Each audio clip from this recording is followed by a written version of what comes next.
Great to see you. Thanks for being with us. Had to have been an incredible day in person. It was an incredible day for everyone across America.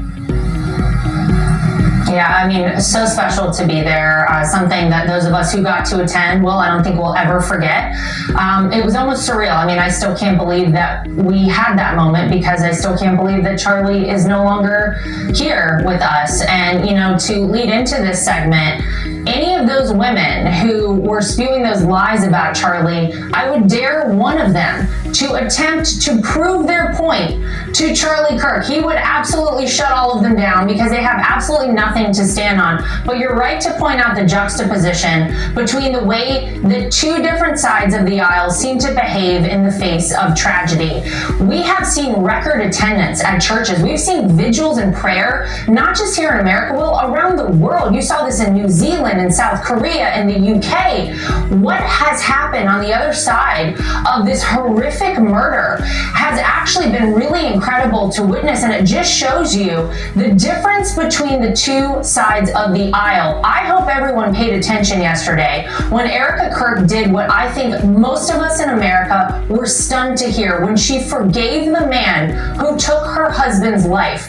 Let the Democrats take a page out of that playbook. Let them see the way that Jesus, the way that faithfulness, the way that God can come into someone's life and make things better. They all could use a dose of going to church, that is for sure. But it was an honor to be there yesterday. I thought it was a beautiful memorial, and it shows the impact that Charlie had. I don't even think we are well aware of yet, Will.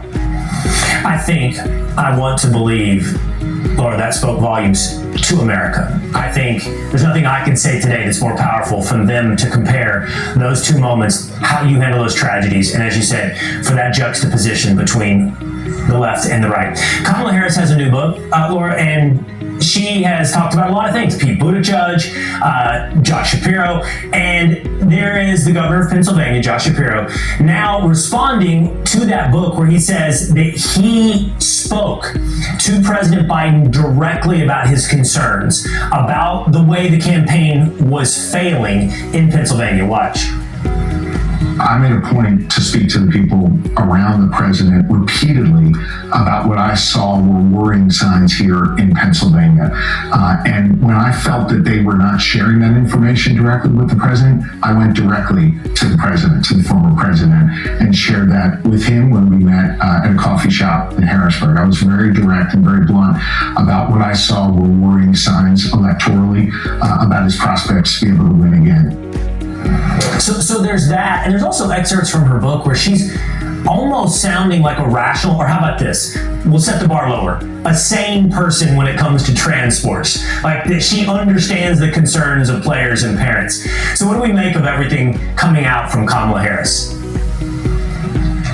Well, I'll save everybody the 320 pages of reading her book, 107 Days, and tell you I can sum it all up. And the reason that Kamala Harris didn't win in one sentence, Kamala Harris is not president right now because she was a bad candidate with a bad message, who chose a bad running mate, didn't connect with the American people, and she was completely inauthentic. That's why she's not president right now. It seems like she's doesn't even have enough fingers on both hands to point the blame at everyone she's trying to blame for not being president right now, Will. We all know that. We all saw it with our own eyes. But it is interesting to hear Josh Shapiro's take in all of this, because it seemed like that the Democrats were willing to shove Joe Biden through at all costs, knowing how badly he was performing with the American people, and try, of course, to shield us from what we saw with our own eyes for as long as they possibly could, of course, until the famous debate, until they usurped democracy completely and just plugged Kamala Harris in. I don't know who's buying this book. I don't really know what we're going to get out of this book. It seems like she's trying to play cleanup and maybe try to set a path for herself in the future. There's another book out right now. It's called Under Siege. My husband has written it, and it'll tell you all you need to know about the past 10 years of all of our lives in the Trump family. I'd recommend that read instead. Yeah, I've spoken to Eric on Will Kane Country, and I would agree. You can check out Under Siege. And I would only amend your answer with something I know you don't disagree with. as weak as Kamala Harris was, they didn't have a candidate that was going to perform better. The reason that she lost is because she went up against the Chicago Bulls of politics and Donald Trump. It didn't matter if you ran out the Utah Jazz Amen. or the Seattle Supersonics. They were going to lose to the Chicago Bulls, Donald Trump. All right, thank you. Great to see you, Lara. Thank you.